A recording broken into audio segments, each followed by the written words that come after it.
দর্শক, শিরোনামে শুনছিলেন পিলখানা হত্যার ঘটনায় বিস্ফোরক আইনে করা মামলায় প্রায় ৪০০ আসামির জামিন শুনানি ও সাক্ষ্য গ্রহণ চলছে। কেরানীগঞ্জে ঢাকা কেন্দ্রীয় কারাগার সংলগ্ন অস্থায়ী আদালতে এই শুনানি হয় সকালে। সেখানে আছেন সহকর্মী লিটন মাহমুদ, তিনি যুক্ত হচ্ছেন আমাদের সাথে।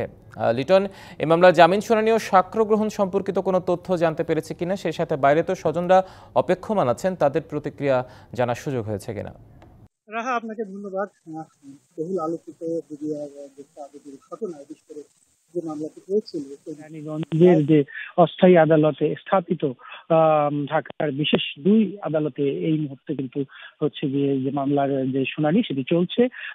সকালে বেলা 11:30টার দিকে এই মামলার একজন প্রত্যক্ষদর্শী সাক্ষী সাবেক সেনা কর্মকর্তা মেজর সৈয়দ ইউসুফ তিনি কিন্তু এই মুহূর্তে সাক্ষ্য দিচ্ছেন। তার সাথে বেশ কিছু বিষয় এখানে গুরুত্বপূর্ণ বিষয় উঠে এসেছে। 23 দিনের বিভীষিকাময় ঘটনা তিনি বর্ণনা করেছেন। সেখানে তিনি বলছেন যে ওই দিন প্রায় আনুমানিক 9:30টার দিকে দরবার হলের ভেতর থেকে তার আপন ভাই তাকে ফোন করেন এবং ফোন কলে তাকে জানান যে কিছু সংখ্যক বিডিআর বিদ্রোহী জওয়ান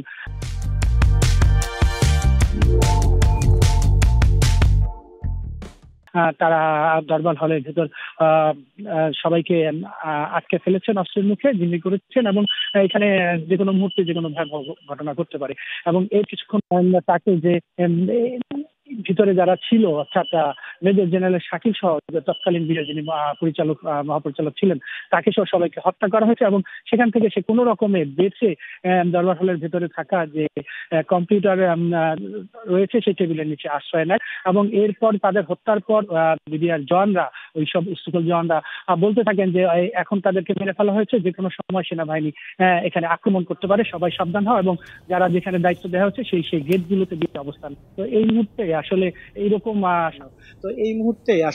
এইরকম সাক্ষ্য প্রদান করছেন সৈয়দ ইউসুফ, সেটি এখন চলছে। এরপরে যদি জামিন শুনানি হয় সে বিষয়টি নিশ্চয়ই আপনার মাধ্যমে আমরা দর্শকদের জানিয়ে দিতে পারবো। রাহা, নিশ্চয়ই লিটন, আপনাকে ধন্যবাদ আমাদের সাথে যুক্ত হওয়ার জন্য।